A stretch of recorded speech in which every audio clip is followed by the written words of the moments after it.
Lorsqu'on effectue une chaîne d'opérations, on doit suivre la priorité des opérations. Donc, on commence par les parenthèses.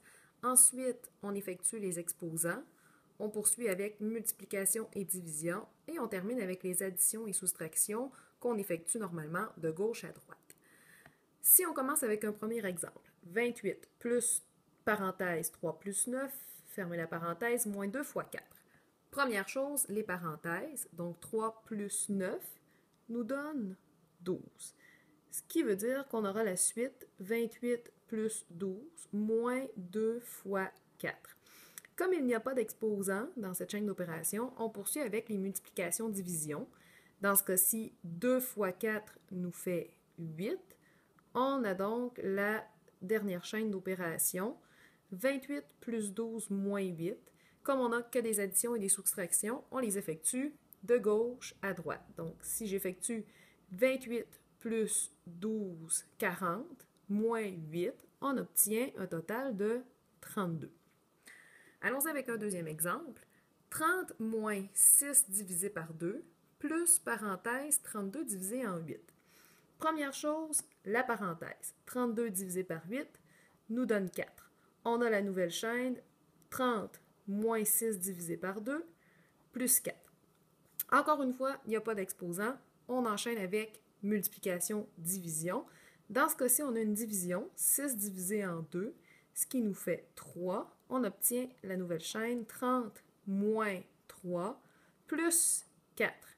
Et comme il nous reste encore une fois que des additions, des soustractions, on les effectue de gauche à droite, soit 30 moins 3 qui donne 27. 27 plus 4 nous fait 31. Finalement, un dernier exemple, 16 moins 2 exposant 3 plus 4 fois 5. Dans ce cas-ci, il n'y a pas de parenthèse, mais on a par contre des exposants. On doit effectuer 2 exposants 3 pour commencer, ce qui veut dire 2 fois 2 fois 2, ce qui nous fait 8. On obtient la chaîne d'opération 16 moins 8 plus 4 fois 5.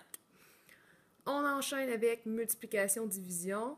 Alors, on a la multiplication 4 fois 5 qui fait 20. On a la dernière chaîne d'opération 16 moins 8 plus 20.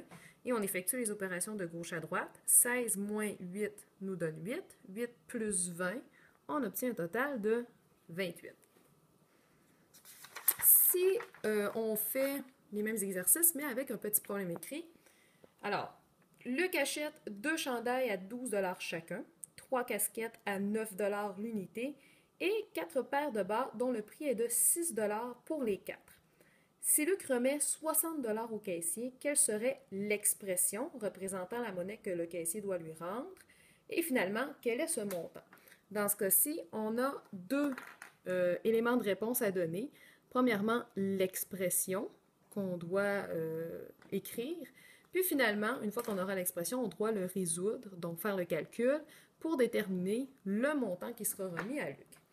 Fait qu'on y va pour commencer avec l'expression. Au total, Luc donne 60 $ au caissier. Donc, du 60 $, le caissier doit enlever le montant total des achats de Luc. Luc, qu'est-ce qu'il a acheté? Il a acheté 2 chandails à 12 $, ce qui nous fait 2 fois 12 $. À ça, on ajoute les 3 casquettes à 9 $ chacune, donc plus 3 fois 9. Et il a acheté 4 paires de bas qui coûtent 6 $ au total, donc plus 6. Avec la priorité des opérations, on effectue les parenthèses. Dans la parenthèse, on doit faire les multiplications pour commencer. On a donc 2 fois 12, 24, plus 3 fois 9, 27, plus 6. On a toujours le 60 $ qui a été remis moins les achats. Encore une fois, priorité des opérations, on effectue la parenthèse. 24 plus 27 plus 6 nous donne un montant total des achats de 57 $. Donc, il doit enlever 57 $ aux 60 qui a été remis, ce qui veut dire qu'on aura 3 $ qui lui sera remis. Fait que dans ce cas-ci, le montant remis sera de 3 $, mais l'expression qui représentait en fait le montant à remettre est la première ligne. Un dernier calcul qui est très utilisé, surtout en statistique, mais qui est quand même utilisé beaucoup en mathématiques, c'est le calcul de la moyenne. Donc, la moyenne, x avec une barre sur le dessus, c'est le symbole de la moyenne, se calcule en faisant la somme des données divisée par le nombre total de données. Par exemple, à la première étape, Luc a obtenu les notes suivantes en mathématiques, soit 96%, 82%, 77% et 84%. On se demande quelle est sa moyenne en maths. Première chose, pour calculer la moyenne, on nous dit de faire la somme des données. On additionne 96 plus 82 plus 77 plus 84. Ensuite, on nous demande de diviser cette valeur-là par le nombre total de données. Donc, tout ça divisé par 1, 2, 3, 4 données.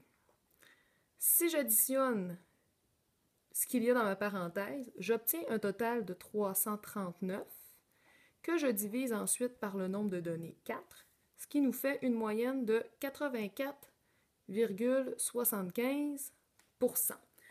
Lorsqu'on calcule la moyenne, le résultat n'est pas nécessairement un nombre entier. Il peut s'agir d'un nombre décimal, comme celui-là. Dans ce cas-là, on va écrire la valeur exacte. Si jamais on nous demande d'arrondir à une position précise, on le fait.